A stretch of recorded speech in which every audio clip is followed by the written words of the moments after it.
19 ਸਾਲ ਦਾ ਸੀ, ਚੰਗਾ ਖਿਡਾਰੀ ਸੀ, ਪਰ ਨਸ਼ਾ ਜਿੱਤ ਗਿਆ। ਤਰਸੇਮ ਸਿਆਂ ਇਸ ਅੱਗ ਦਾ ਸੇਕ ਤਾਂ ਘਰ ਘਰ ਪਹੁੰਚਿਆ, ਪਰ ਬਸ ਹੁਣ ਹੋਰ ਨਹੀਂ। ਪੰਜਾਬ ਸਰਕਾਰ ਨੇ ਨਸ਼ਿਆਂ ਦੇ ਵਿਰੁੱਧ ਇੱਕ ਸਖਤ ਮੁਹਿੰਮ ਚਲਾਈ ਹੈ ਤੇ ਅਸੀਂ ਸਾਰਿਆਂ ਨੇ ਇਹਨਾਂ ਦਾ ਸਾਥ ਦੇਣਾ ਕਿ ਅੱਜ ਤੋਂ ਬਾਅਦ ਨਾ ਇਸ ਪਿੰਡ ਵਿੱਚ ਨਸ਼ਾ ਵਿਕੂਗਾ ਤੇ ਨਾ ਹੀ ਕਿਸੇ ਨਸ਼ਾ ਵੇਚਣ ਵਾਲੇ ਨੂੰ ਇੱਥੇ ਵੜਨ ਦਿੱਤਾ ਜਾਊ। ਜਿਹੜੇ ਨਸ਼ੇ ਵਿੱਚ ਫਸੇ ਹੋਏ ਨੇ ਉਹਨਾਂ ਨੂੰ ਨਸ਼ਾ ਮੁਕਤੀ ਕੇਂਦਰ ਵਿੱਚ ਭਰਤੀ ਕਰਾਵਾਂਗੇ। ਕੋਈ ਵੀ ਨਸ਼ਾ ਤਸਕਰ ਦੀ ਜ਼ਮਾਨਤ ਨਹੀਂ ਕਰਾਏਗਾ। ਵਾਅਦਾ ਕਰੋ, ਅਸੀਂ ਆਪਣੇ ਪਿੰਡ ਨੂੰ, ਆਪਣੇ ਪੰਜਾਬ ਨੂੰ नशा मुक्त करके रहेंगे। नमस्कार, वर्ल्ड न्यूज में आज रूस ने अमेरिका को खुली धमकी दे दी है। मॉस्को ने साफ कह दिया है कि उनकी परमाणु मिसाइलों की अब कोई सीमा नहीं है।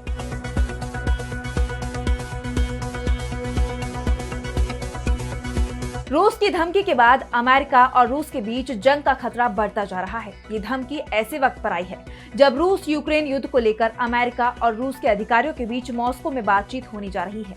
लेकिन जिस तरह दोनों देशों के बीच तनाव के हालात बने हुए हैं, रूस ने अमेरिका के साथ ही पश्चिमी देशों को भी साफ चेतावनी दे दी है। ऐसे में इस बात की आशंका बढ़ गई है कि रूस यूक्रेन युद्ध के खत्म होने की बजाय अब कभी भी रूस के साथ अमेरिका और पश्चिमी देशों का संघर्ष छिड़ सकता है। तो रूस ने अमेरिका और पश्चिमी देशों को दी खुली धमकी। इस पर हम करेंगे विस्तार से चर्चा, लेकिन आइए जरा उन खबरों को भी देख लें जिन पर आगे होगी बात। भारत ने दिखाया आईना तो ट्रंप के बदले तेवर। रूस से अमेरिका की खरीद पर पत्रकारों ने दागे सवाल तो ट्रंप ने नहीं दिया जवाब। कहा, मुझे इसकी जानकारी नहीं। इजरायली पीएम नेतन्याहू का गजा पर कब्जे का प्लान उन पर ही पड़ा भारी। विरोध में उतरे आर्मी चीफ। कहा, सैन्य कार्रवाई से 20 बंधकों की जान को खतरा। बांग्लादेश में अगले साल होंगे संसदीय चुनाव। मोहम्मद यूनुस ने किया ऐलान। शेख हसीना के शासन के खत्म होने की पहली वर्षगांठ पर की घोषणा। और चलते चलते में देखेंगे पृथ्वी की घूमने की रफ्तार पर चौंकाने वाले खुलासे को, बना नया रिकॉर्ड। इन सभी खबरों पर हम विस्तार से करेंगे बात, लेकिन पहले एक नजर हेडलाइंस पर। जंग के बाद सैन्य रणनीति मजबूत करने में जुटे ईरान के supreme leader Khamenei. Ali Larijani को बनाया राष्ट्रीय सुरक्षा परिषद का प्रमुख। इजराइल अमेरिका की बढ़ सकती है चिंता।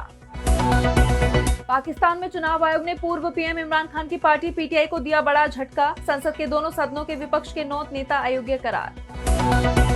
टैरिफ को लेकर अमेरिका ब्राजील में बढ़ा तनाव। अमेरिकी राष्ट्रपति ट्रंप बोले, ब्राजीली राष्ट्रपति जब चाहें तब बात करें। लूला दा सिल्वा का जवाब, ट्रंप से नहीं मोदी और जिनपिंग से करूंगा चर्चा। मॉस्को पहुंचे हिंदुस्तान के एनएसए अजीत डोभाल। रूसी राष्ट्रपति पुतिन से की मुलाकात। अमेरिकी राष्ट्रपति ट्रंप की टैरिफ धमकियों के बीच उनका दौरा काफी अहम। तो पिछले 3 साल से रूस यूक्रेन युद्ध छिड़ा हुआ है और ये मांग उठ रही है कि इस जंग को खत्म किया जाए। इसमें कई निर्दोष लोगों की जान जा चुकी है। अमेरिकी राष्ट्रपति डोनाल्ड ट्रंप ने भी रूस यूक्रेन को युद्ध खत्म करने की कई बार चेतावनी दी, लेकिन इस दिशा में उनका कोई भी कदम सफल नहीं हुआ। लेकिन अब जो हालात बने हुए हैं उन्हें देखिए, जंग खत्म होने की बजाय एक नया मोर्चा खुलता नजर आ रहा है रूस और अमेरिका के बीच। और इस जंग में पश्चिमी देशों का शामिल होना भी तय माना जा रहा है। बीते कुछ वक्त से अमेरिका रूस के बीच परमाणु जंग की धमकियां दी जा रही हैं और अब रूस ने एक कदम और आगे बढ़ाते हुए अमेरिका के साथ ही सभी पश्चिमी देशों को खुली धमकी दे दी है कि अब उसकी परमाणु मिसाइलों की तैनाती पर कोई सीमा नहीं रहेगी। दरअसल रूसी विदेश मंत्रालय ने आरोप लगाया है कि अमेरिका और उसके सहयोगी यूरोप में मध्यम दूरी के हथियारों को तैनात करने की तैयारी में है, जो रूस की सुरक्षा के लिए सीधा खतरा पैदा कर रहे हैं। लेकिन रूस ने भी अमेरिका और नाटो के कदमों का मुकाबला ताकत से करने की कसम खा ली है। रूसी राष्ट्रपति आवास क्रेमलिन के प्रवक्ता दिमित्री पेस्कोव ने कहा, मॉस्को को जवाब देने की पूरी आजादी है। रूस अब खुद को किसी चीज से बंधा हुआ नहीं मानता है, इसलिए रूस का मानना है कि जरूरत पड़ने पर उसे जवाबी कदम उठाने का अधिकार है। यानी अब रूस की मिसाइलों के निशाने पर कोई भी देश हो सकता है। रूस की ये धमकी अमेरिका के साथ ही पश्चिमी देशों को ललकारने वाली है, जिसे देखते हुए आशंका जताई जाने लगी है कि एक बार फिर से शीत युद्ध जैसी हथियारों की होड़ शुरू हो सकती है। रूस का आरोप है कि अमेरिका परमाणु शक्तियों के बीच तनाव में खतरनाक बढ़ोतरी का जोखिम उठा रहा है, लेकिन ये भी साफ हो गया है कि किसी भी सूरत में वो पीछे नहीं हटने वाला। रूस की ये धमकी ऐसे वक्त में आई है जब मॉस्को में अमेरिकी अधिकारियों की रूसी अधिकारियों के साथ बैठक होगी। ऐसे में ये सवाल गहराते जा रहे हैं कि क्या ये वार्ता किसी नतीजे पर पहुंचेगी। वैसे इस वार्ता से पहले यूक्रेनी राष्ट्रपति वोलोदिमीर जेलेंस्की ने अमेरिकी राष्ट्रपति ट्रंप से फोन पर बातचीत की। उन्होंने बताया, राष्ट्रपति ट्रंप को रूस के कीव और अन्य शहरों और समुदायों पर हमले की पूरी जानकारी है। ट्रंप फ्रंटलाइन की स्थिति को अच्छी तरह जानते हैं। ज़ेलेंस्की ने इस बात पर जोर दिया कि ट्रंप की डेडलाइन को नहीं मानने पर रूस को कड़े प्रतिबंध का सामना करना पड़ सकता है। दरअसल यूक्रेन में शांति के लिए ट्रंप ने रूस को किसी समझौते पर पहुंचने के लिए 8 अगस्त तक की डेडलाइन दी है, लेकिन रूस के तेवरों से साफ है कि रूसी राष्ट्रपति पुतिन ट्रंप के अल्टीमेटम के सामने झुकने के मूड में नहीं है, जहां उन्होंने अपना टारगेट सेट कर रखा है। ऐसे में देखना यह होगा कि ये जंग अब क्या मोड़ लेती है। अमेरिकी राष्ट्रपति डोनाल्ड ट्रंप की टैरिफ वाली धमकी पर हिंदुस्तान ने जब पलटवार कर ट्रंप को आईना दिखाया तो अब ट्रंप अपनी बगले झांकने लगे हैं। दरअसल डोनाल्ड ट्रंप से प्रेस कॉन्फ्रेंस में हिंदुस्तानी पत्रकार ने सवाल किया कि भारत पर रूस से तेल खरीदने का आरोप लगाने वाला अमेरिका खुद रूस से यूरेनियम और दूसरे उत्पाद क्यों खरीदता है। इस सवाल का ट्रंप को जवाब नहीं सूझ रहा था, इसलिए उन्होंने कहा कि मुझे इसकी जानकारी नहीं, मैं इसकी जांच करूंगा। उनके इस जवाब ने न सिर्फ अमेरिकी नीति की दोहरी सोच को उजागर किया, बल्कि ये भी दिखाया कि अमेरिका खुद उन मुद्दों पर पारदर्शिता से बच रहा है जिन पर वो दूसरों को घेरता है। क्योंकि जो सवाल ट्रंप से किया गया था वो सवाल अमेरिका के अंदर ही पहले से उठ रहे थे, लेकिन जब सवाल ट्रंप से किया गया तो उनका जवाब बेहद चौंकाने वाला रहा।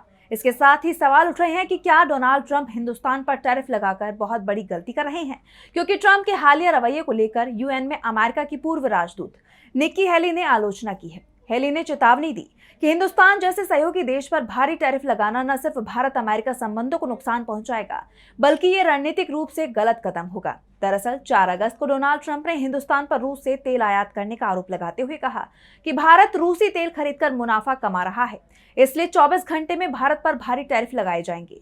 ट्रंप की इस धमकी का तुरंत हिंदुस्तानी विदेश मंत्रालय ने जवाब दिया। मंत्रालय ने तीखा बयान जारी किया जिसमें अमेरिका के दोहरे रवैये को उजागर किया गया। भारत ने कहा कि जब अमेरिका खुद रूस से यूरेनियम, हेक्साफ्लोराइड, पैलेडियम, फर्टिलाइजर्स और केमिकल्स जैसे उत्पाद आयात कर रहा है तो भारत को निशाना बनाना गलत और अव्यवहारिक है। अब बात है इजराइल में नेतन्याहू के बढ़ते विरोध की। इजराइल के प्रधानमंत्री बेन्यामिन नेतन्याहू ने पूरे गजा पर कब्जा करने का ऐलान कर दिया है। उन्होंने सेना चीफ को आदेश मानने से इनकार करने पर इस्तीफा देने को कहा है, लेकिन नेतन्याहू के इस फैसले का विरोध तेज हो गया है क्योंकि इजराइल की सेना ही पीएम के प्लान को मंजूर नहीं कर रही है। इजरायली डिफेंस फोर्स यानी आईडीएफ के chief of staff lieutenant general Eyal Zamir Netanyahu की योजना का विरोध कर रहे हैं। उन्होंने चेतावनी देते हुए कहा कि गजा पर कब्जे की कोशिश से वहां बंधक 20 इजरायली नागरिकों की जान को गंभीर खतरा हो सकता है, जिससे इजराइल गजा में एक थकाऊ युद्ध में उलझ जाएगा। इजरायली सेना चीफ ने कहा, अब हमास कोई बड़ा खतरा नहीं है और हमारे सैनिक लंबे समय से मोर्चे पर डटे हैं। वो शारीरिक और मानसिक रूप से थक चुके हैं। इस समय एक नए मोर्चे की शुरुआत से सेना पर अतिरिक्त दबाव पड़ेगा और दुनिया भर के निशाने पर इजराइल आ जाएगा। गजा पर कब्जे की नेतन्याहू की कोशिश अब सवालों के घेरे में है। एक तरफ सेना चीफ ने इस योजना को खारिज कर दिया है तो दूसरी तरफ न्यायपालिका ने भी नेतन्याहू को करारा झटका दिया है। इजरायली कोर्ट ने प्रधानमंत्री के अटॉर्नी जनरल को हटाने के प्रस्ताव पर रोक लगा दी है। नेतन्याहू ने भ्रष्टाचार के आरोपों में उनके खिलाफ कानूनी कार्रवाई कर रही अटॉर्नी जनरल को संसद के जरिए पद से हटाने की कोशिश की थी, लेकिन कोर्ट ने इसे कानूनी प्रक्रिया के खिलाफ मानते हुए उस पर स्टे लगा दिया। ये वही अटॉर्नी जनरल है जिन्होंने नेतन्याहू के खिलाफ भ्रष्टाचार मामलों में कई अहम कानूनी कदम उठाए हैं और उन्हें सत्ता का दुरुपयोग करते हुए देखा जाता रहा है। यानी नेतन्याहू एक साथ 2 मोर्चे पर बुरी तरह से फंस गए हैं। अब बात बांग्लादेश की। बांग्लादेश में मोहम्मद यूनुस के सत्ता से हटने के दिन, तारीख और महीना सब कुछ तय होने वाला है। वैसे यूनुस ने खुद ही बता दिया है कि कब उनके पास से कुर्सी जाने वाली है। मोहम्मद यूनुस अब बांग्लादेश के अंतरिम मुखिया का पद छोड़ने की तैयारी में है और इसका ऐलान भी उन्होंने खुद किया है। मोहम्मद यूनुस ने साफ कर दिया है कि 7 महीने के अंदर वो बांग्लादेश के प्रधानमंत्री का पद छोड़ सकते हैं। उन्होंने बांग्लादेश में चुनाव कराने की सिफारिश करने की बात भी कही है। यूनुस ने कहा कि वो बांग्लादेश में संसदीय चुनाव फरवरी में कराने की सिफारिश चुनाव आयोग से करेंगे। अब अगर चुनाव आयोग मोहम्मद यूनुस की डिमांड को मान लेता है तो फरवरी में बांग्लादेश में लोकतांत्रिक सरकार का गठन हो जाएगा। इसके बाद मोहम्मद यूनुस को चुनी हुई सरकार को सत्ता सौंपनी होगी। संसदीय चुनाव को लेकर देश के नाम संबोधन में मोहम्मद यूनुस ने कहा कि देश में आम चुनाव अगले साल रमजान के पहले खत्म हो जाएंगे। उन्होंने कहा, हमारे लोकतंत्र के अगले अध्याय को आकार देने में जनता को अपनी आवाज उठाने का हक है। चुनाव फरवरी में हो सकते हैं, लेकिन मतदान की सही तारीख चुनाव आयोग तय करेगा। बता दें कि बांग्लादेश में ठीक 1 साल पहले सत्ता पलट हुआ था। 5 अगस्त 2024 को छात्रों के आंदोलन के चलते उस समय की प्रधानमंत्री शेख हसीना को देश छोड़कर भागना पड़ा था। शेख हसीना 1 साल से भारत में शरण ली हुई हैं।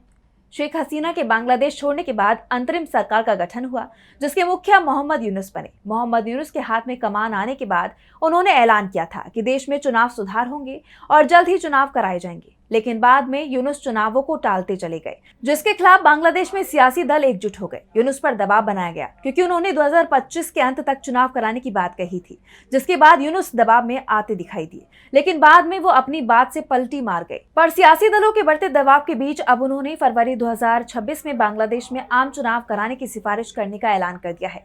लेकिन आम चुनाव पर अभी भी कई सवाल खड़े हुए हैं। देश में बड़ा जनाधार रखने वाली और लंबे समय तक शासन करने वाली शेख हसीना की पार्टी आवामी लीग पर प्रतिबंध लगा दिया है। चुनाव आयोग ने आवामी लीग का पंजीकरण रद्द कर दिया है, जिससे ये चुनाव लड़ने के लिए अयोग्य हो गई है। ऐसे में चुनाव निष्पक्ष होंगे, इस पर सवाल उठ रहे हैं। और अब चलते चलते में बात करेंगे पृथ्वी के घूमने की रफ्तार को लेकर हुए बड़े खुलासे की। वैज्ञानिक लगातार धरती से जुड़े कई बड़े रहस्यों से पर्दा उठाने की कोशिश कर रहे हैं। इसी कड़ी में अब वैज्ञानिकों ने चौंकाने वाली खोज की है। 5 अगस्त को वैसे तो सबके लिए आम दिन रहा, लेकिन इस दिन कुछ ऐसा हुआ जो विज्ञान जगत के लिए चौंकाने वाला था। धरती की अपनी धुरी पर घूमने की रफ्तार बढ़ रही है। 5 अगस्त को धरती ने अपनी धुरी पर पूरा चक्कर लगभग 1.34 मिलीसेकंड जल्दी पूरा कर लिया। यानी ये दिन अब तक के सबसे छोटे दिनों में शामिल हो सकता है। हालांकि कहा जा रहा है कि ये वक्त इतना छोटा है कि आम लोग इसे महसूस नहीं कर सकते। आम लोगों की रोजमर्रा की जिंदगी पर इसका कोई फर्क नहीं पड़ा, लेकिन वैज्ञानिक इस बदलाव को बहुत गंभीरता से ले रहे हैं, क्योंकि इसका असर जीपीएस से लेकर शेयर बाजारों के टाइम स्टैम्प तक पड़ सकता है। वो सभी सिस्टम जो अत्यंत सटीक टाइमिंग पर काम करते हैं। ऐसे में सवाल उठ रहे हैं कि आखिर पृथ्वी की रफ्तार क्यों बढ़ रही है। इसकी स्पीड कई वजहों से बदलती रहती है। सबसे बड़ी वजह मानी जा रही है पृथ्वी का आंतरिक कोर, यानी अंदर का ठोस लोहा निकेल से बना गोला। नई रिसर्च के मुताबिक ये कोर अपनी गति धीमी कर रहा है और संतुलन बनाए रखने के लिए बाकी पृथ्वी यानी मेंटल और क्रस्ट की गति बढ़ रही है। इसे ऐसे समझे जैसे स्केटिंग करने वाला खिलाड़ी अपने हाथ अंदर करके तेजी से घूमने लगता है। पृथ्वी की घूमने की रफ्तार में मामूली बदलाव कई प्राकृतिक कारणों से हो सकता है, जैसे ऊपरी वातावरण की तेज हवाएं, समुद्री धाराएं, समुद्र का जल स्तर बदलना या ग्लेशियरों का पिघलना। यहाँ तक कि बड़े भूकंप भी पृथ्वी के अंदरूनी भार को इधर उधर कर सकते हैं, जिससे उसकी गति में हल्का सा फर्क आ सकता है। वैज्ञानिकों के मुताबिक 5 अगस्त को पृथ्वी ने इतिहास रच दिया, लेकिन एक चिंता भी पैदा कर दी है, क्योंकि टाइम में मामूली गड़बड़ी भी कई बड़ी सेवाओं को गड़बड़ा सकती है। तो फिलहाल के लिए वर्ल्ड न्यूज में बस इतना ही। देश और दुनिया की तमाम बड़ी खबरों के लिए देखते रहिए DB लाइव। नमस्कार।